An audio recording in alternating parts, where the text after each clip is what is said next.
wajal kalami rasidan wa mursida wa fikrati nawir wa xalbi arsida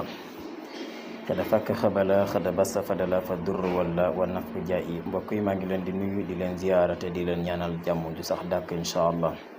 di leen wax ngeen woy di abonné tey partage vidéo yi tey laal j'aime bi bu fekkee liggéey bi neex na leen. bu ma defee vidéo yi ci pulaar jarul ngeen may woo pour ma leeralaat leen ko. vidéo bu ma def ci wolof yow mi dégg wolof jël ko déglu ko lépp loo ci jëfandikoo yàlla def ci barke. yow mi nga xam ne dégguloo pulaar nga bàyyi sunu mbokk ñi dégg pulaar yi bu ko defee ñoom it loolu nekk seen wërsëg incha allah jarul nga may woo wala di ma ko envoyé waat pour ma leeralal la ko. yow mi bëgg a bokk ci université Asrar bi envoyé ma benn message nga gàttal ko jarul woote. nga wax ma ci sa tur ak sa sant bu ma liiree sa message te waxoo ci sa tur ak sa sant aw ma jot di la laaj yow la kan. waaw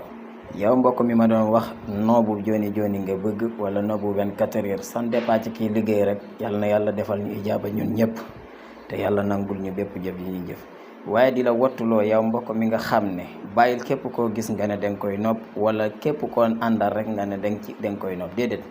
booy ànd ak nit ba jafe-jafe am kooku sañ nga ko nopp ngir jàmm ñëwaat. boo nekkee ak nit ay jafe-jafe am wala jafe tolofu àdduna am wala nga ñàkk sa alal te nga amoon alal te nga nekkoon ci jàmm bëgg laa woon gannaaw su boobaa nga def lii. waaye gis nit rek nga ne ko bëgg naa la mu ne la bëgguma la wallaay boo demee feneen nga am ku la bëgg. waaw bul noot ku la bëggul waaw noot bi nag gaaw na lool da ngay bind baatu as-samadu comme ni nga ko gisee nii bu ko defee ci biir ngay def xidmeer bi nga def si seen ñaari tur yi boo paree nga def ko ci soble laxas ko weñ gu ñuul ak weñ bu xonq boo paree nga suul ko ci barab buy tooy incha allahu rabbi